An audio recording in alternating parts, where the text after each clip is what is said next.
Welcome to the first video of the new playthrough series, where I will be playing the new scripted single-player campaign. The campaign is called Steel Birds and is taking place in early 43 at the Kuban map of operations. And it follows basically the Schlachtgeschwader 1 and the Focke-Wulf A5 in the Jabba role.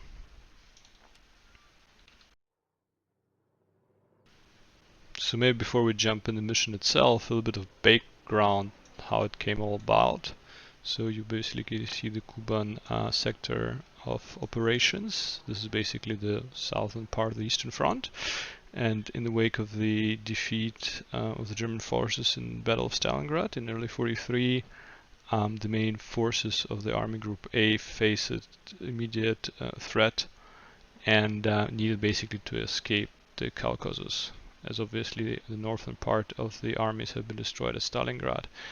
And there was a twofold retreat. The 1st Panzer Army retreated to Rostov, and the 17th Army withdrew to basically Kuban and the Taman Peninsula connection to the Crimea further in west.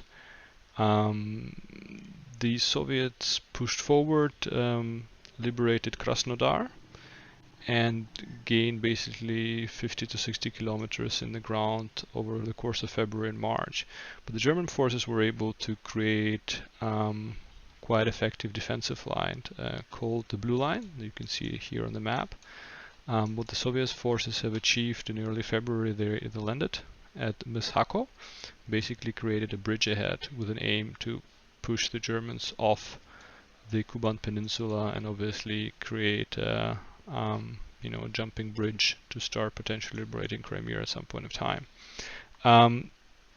Luftwaffe and obviously German forces were planning to destroy the bridgehead and started concentrating a lot of air assets in that area, and one of the air assets was the 2nd Group of the Schlachtgeschwader number 1.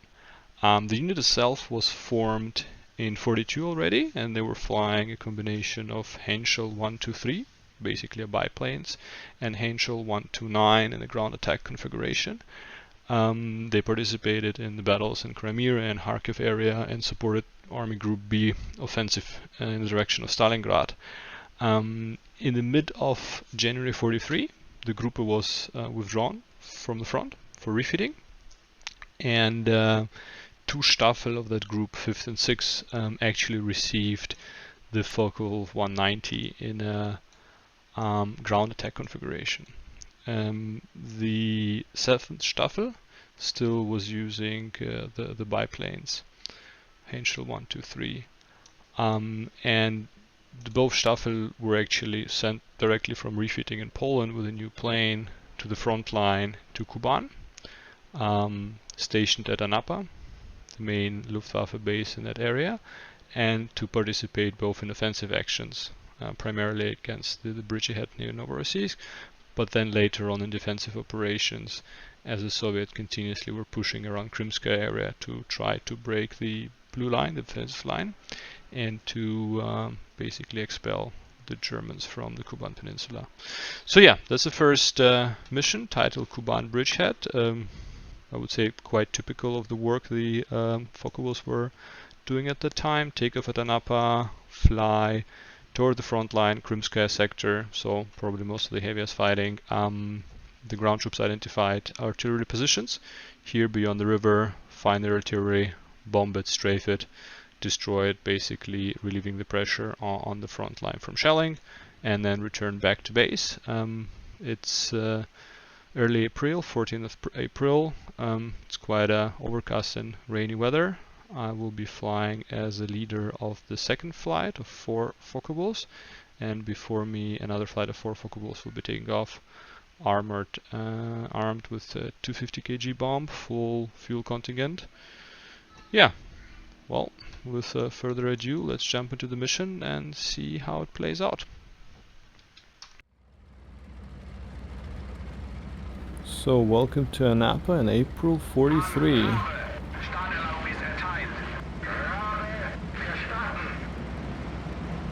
So that should be the first flight of the Staffel, 4 planes. And here I'm the leader of the second flight, 4 aircraft. Okay, let's wait for the signal.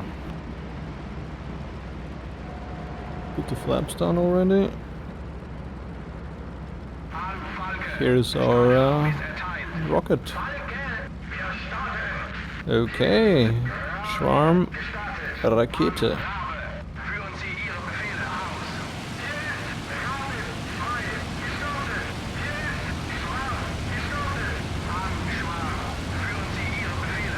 Relax the stick, let the back wheel go up,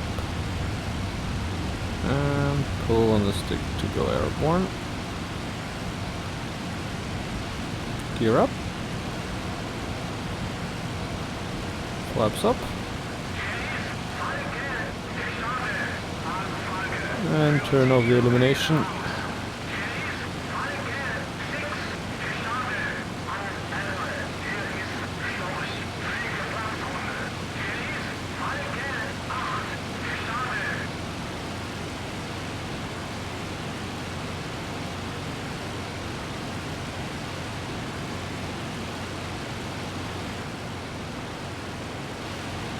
Okay, I'll reduce to 24 combat power.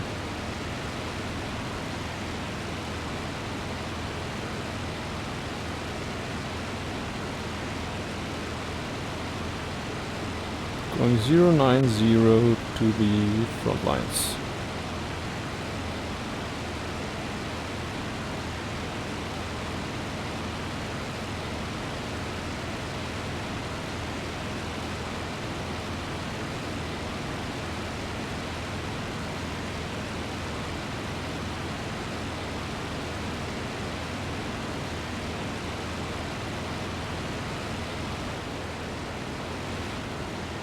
Okay, the boy seems to be with me. We're on course, and yeah, that's how we go.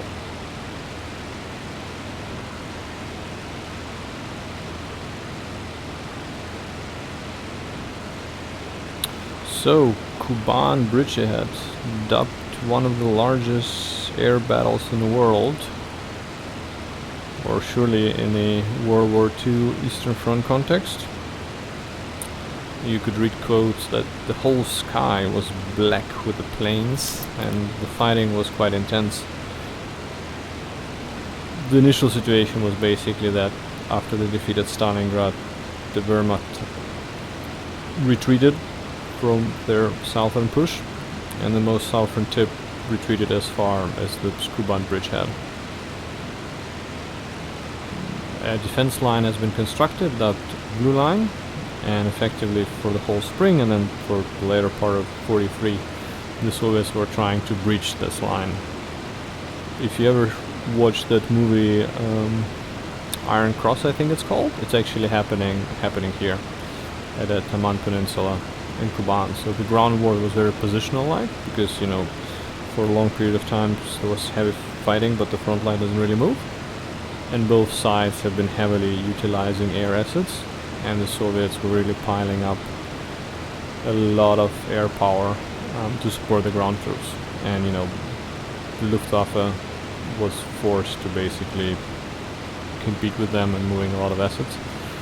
There was an interruption for the Battle of Kursk, where both sides removed some air assets to that operation, but thereafter it actually was quite, you know, back to battling again.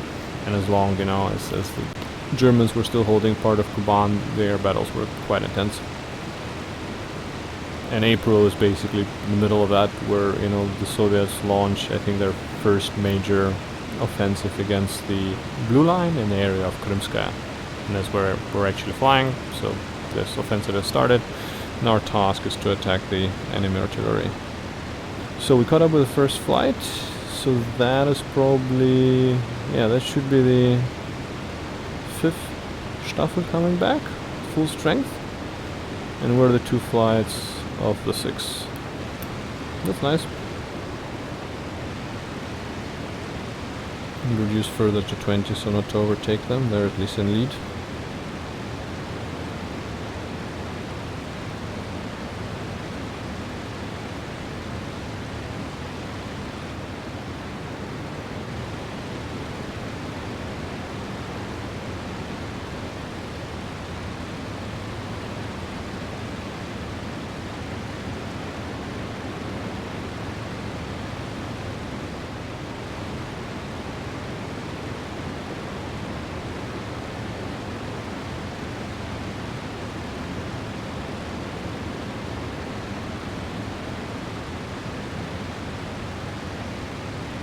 Maybe use a bit further to let them get ahead.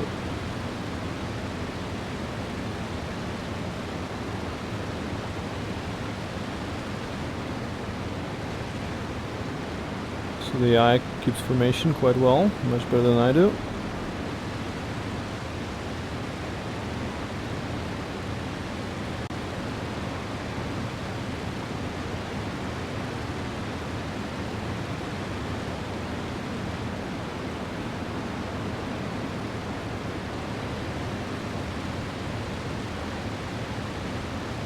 So what we can talk about, yeah, A5. So we're obviously flying a Focke-Wulf. Oh, there's a nice detail, a nice train with the smoke.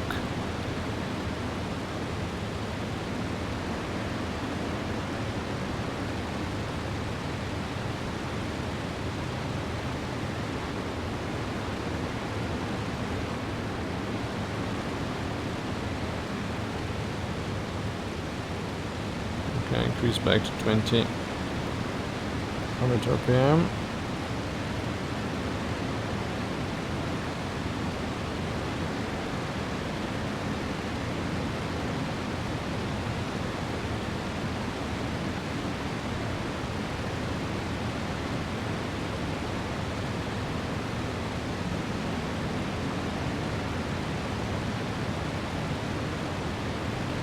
I have no clue if I need to issue orders here, or they're just gonna be following whatever I'm doing, or even if their actions are already scripted. I'm just kind of flying along.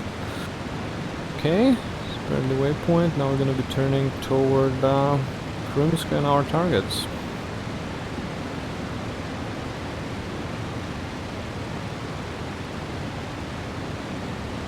Oh, some nice ground battle going down there.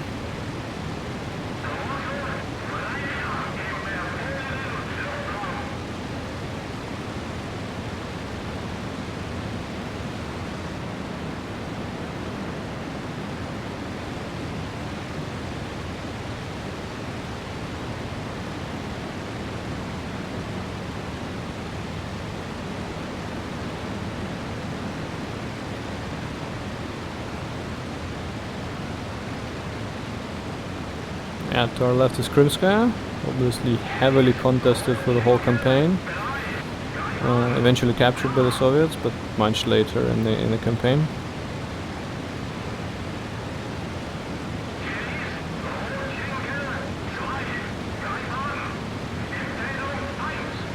Okay, there seems to be some air assets already there. Maybe even Russian.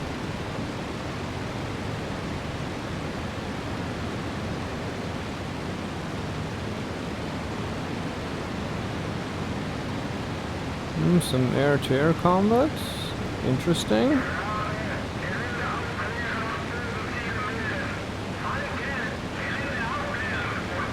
Okay, and begin the attack. Well, I need to find the targets first.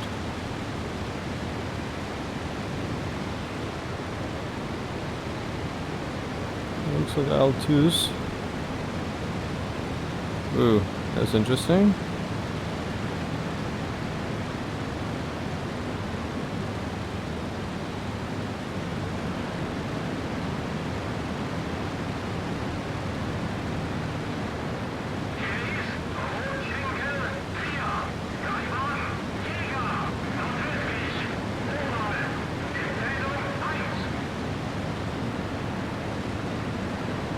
Nice tight formation, that's good.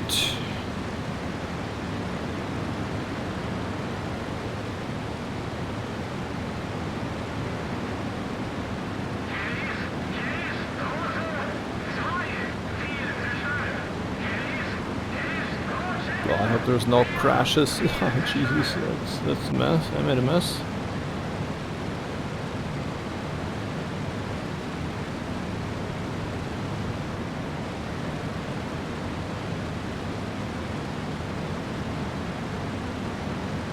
Ah, I think these guys are just doing whatever they're doing scripted wise. Ah, here we go! Attack! Attack!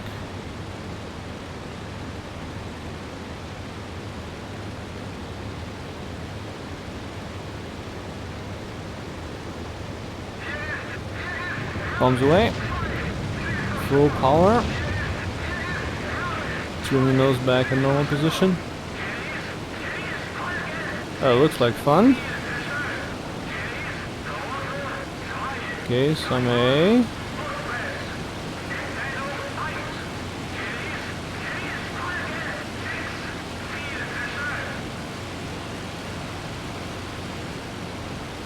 Okay, now I'm thinking I'm becoming a passenger of the scripted campaign, but whatever. Looks like fun.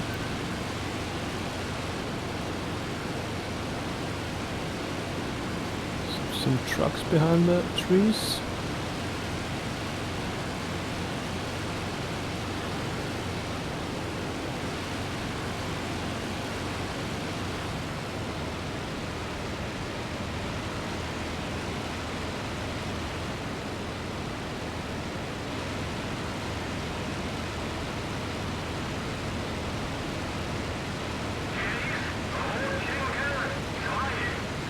Yes, I guess we're going from strafing.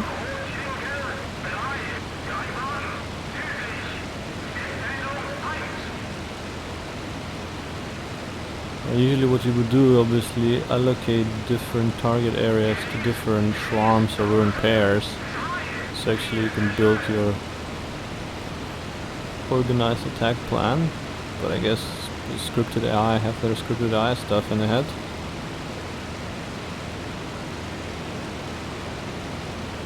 Opening up quite early.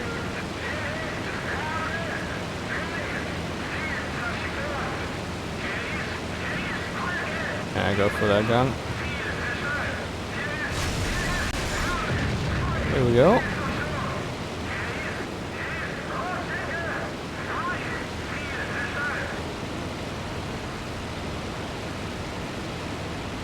Some evasive action, not to get nailed by the A.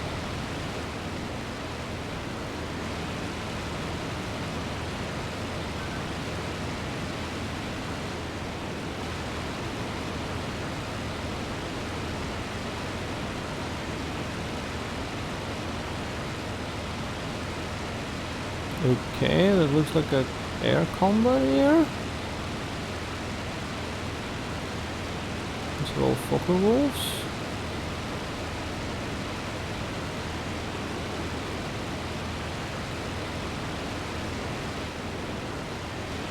Obviously nobody's following me now.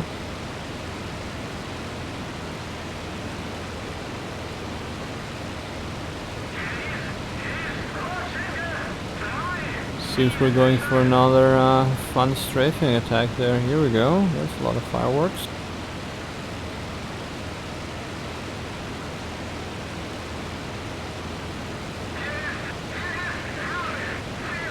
Okay, to the left there seems to be some guns left.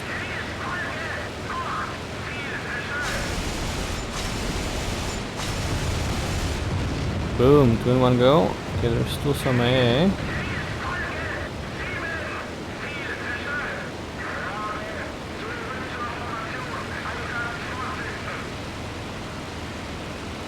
Okay.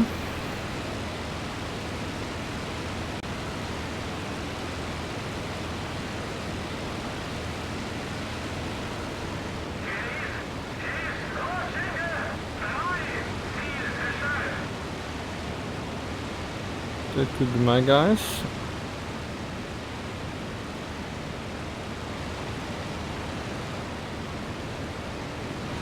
But who knows?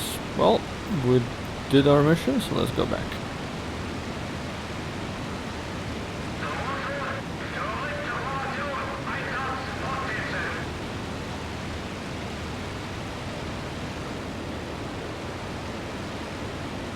I'd say good enough for the first mission. 109.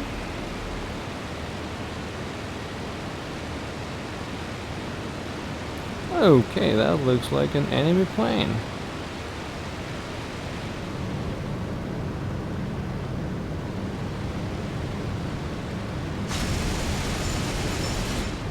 Looks like a lock 3.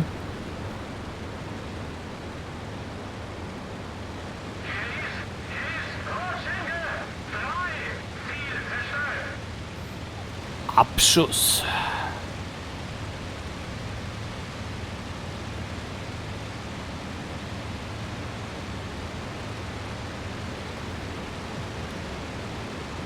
L109 doesn't look healthy.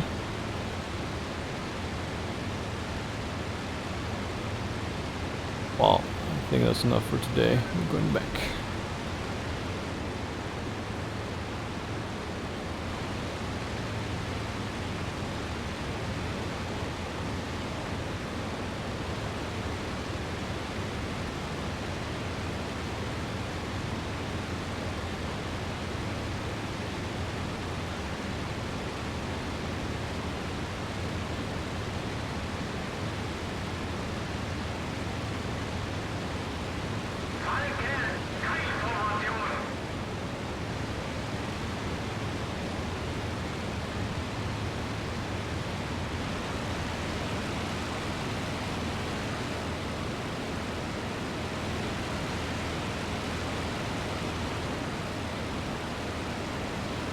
Frontline is nicely done. Looks very good.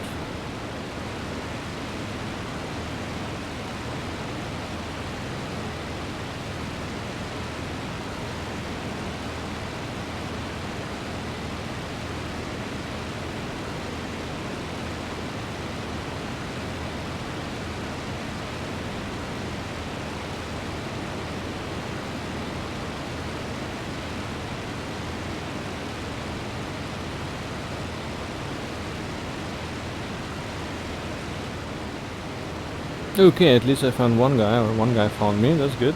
Oh, no, second guy? Oh. Back in the game as a leader, that's good, I guess.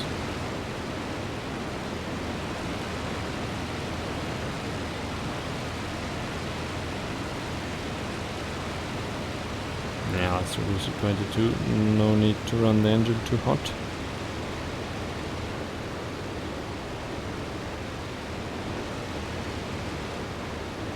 Not sure what happened to the other guy.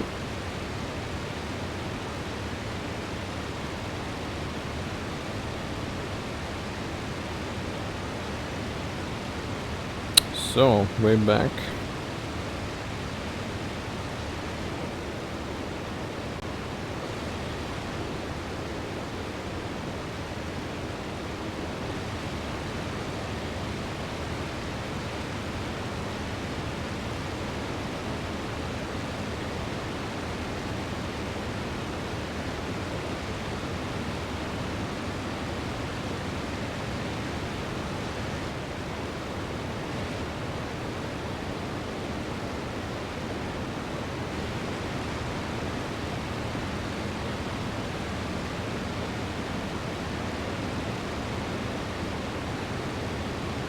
Ah, here we see, here's the train again.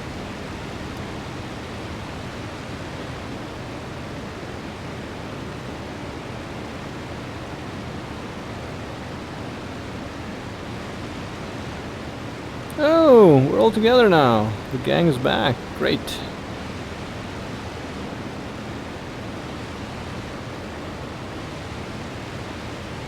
And lo and behold, I actually see our first swarm. That's fantastic. So we can actually come back to the base as a cohesive unit.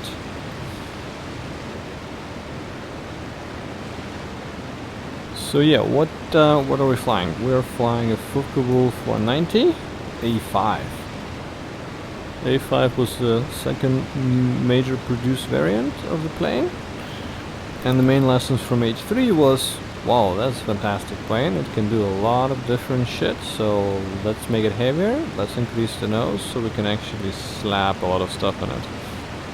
And that's how the idea of the Jagdbomber in that incarnation was born, as a permanent, you know, profession for the Focke-Wulf. And the Schlachtgeschwader, you know, close air support units, which were partly still flying totally obsolete biplanes, started to be equipped with this, you know, really lion frontline fighter.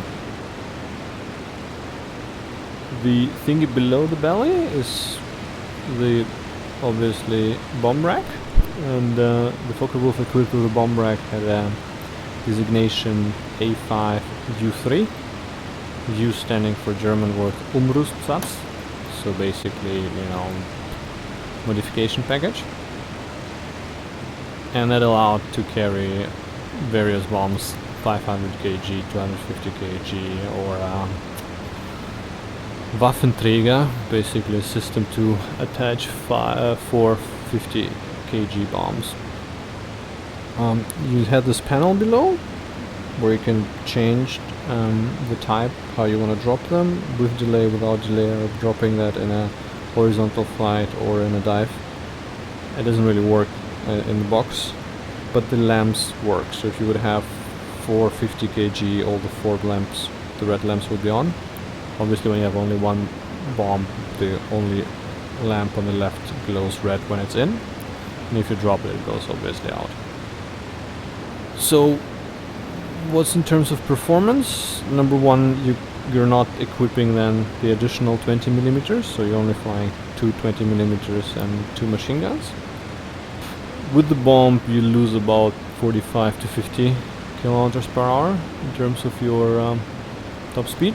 Obviously the climb performance suffers a lot. After you drop the bomb, the losses may be 15 kilometers. So in this setting, with the plane set early 43, effectively you can outrun everything on the deck.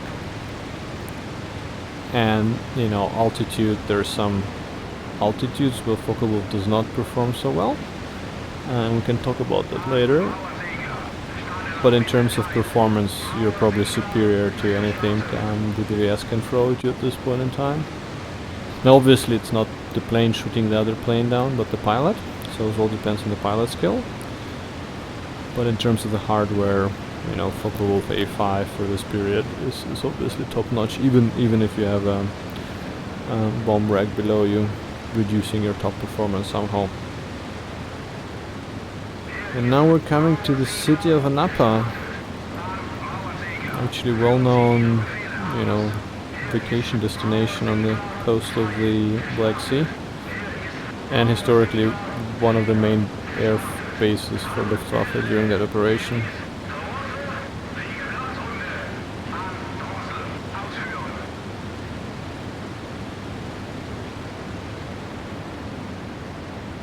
So I'm interested in how this whole landing business is going to go through.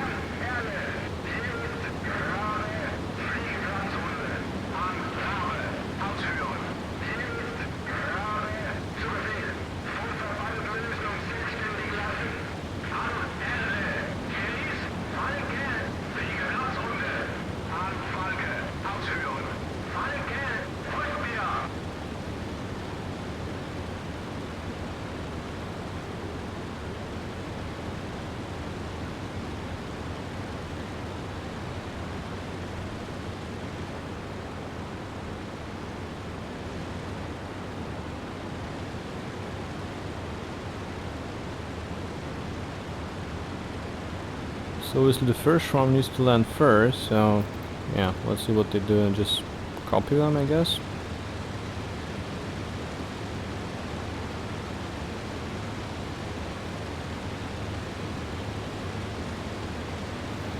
Yeah, so Napa obviously was heavily damaged during the war, and I see they put a lot of damaged buildings in there, which is quite reflective of historical reality.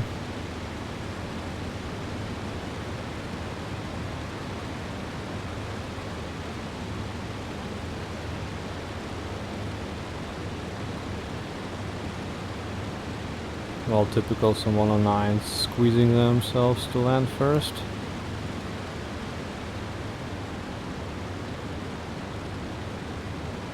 Well, look, it seems it's all about turning on the lights, so we're gonna turn on the lights too.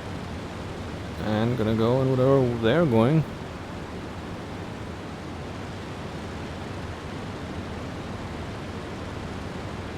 Yeah, that's the pattern here, I guess.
Okay, I'm just gonna go in and land. That's a little bit silly for my taste.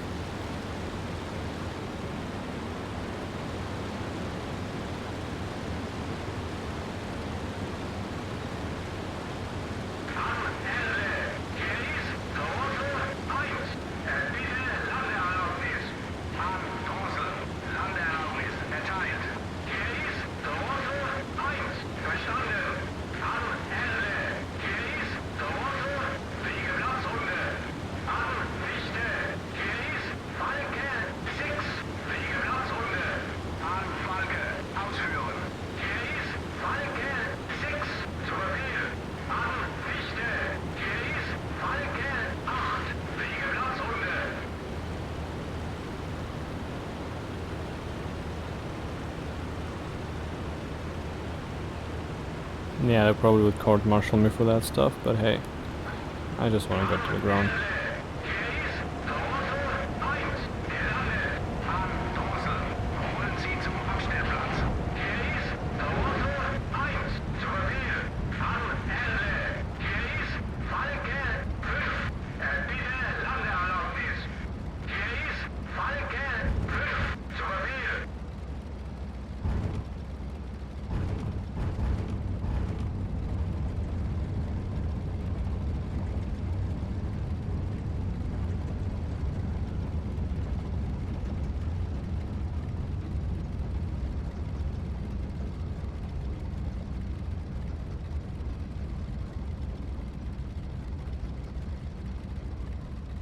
Well, finally they're going for their approach. Well, look at me, I beat you down to the ground.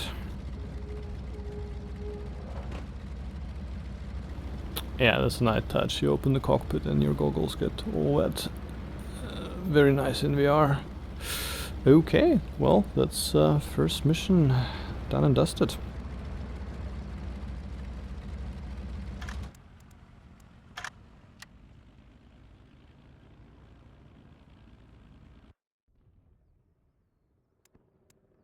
So, half an hour, successful landing, got one plane, well, not the greatest air victory, transported was a truck, got 5 cannons, I think was 1A there, or maybe just all 4 and 5 of the howitzers.